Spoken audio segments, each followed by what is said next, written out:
52-110, and thanks to Clear Ballistics, they sent this out to us, so we're going to try this right here, 460 grain bullet and some ballistic gel. Okay, big old 460 grain bullet.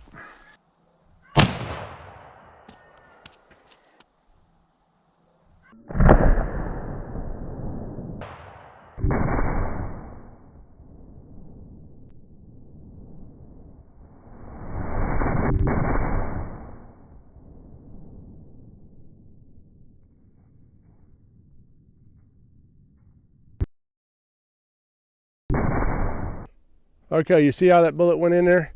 Expanded out pretty good. Went all the way to right there and stopped about halfway through the second block of gelatin.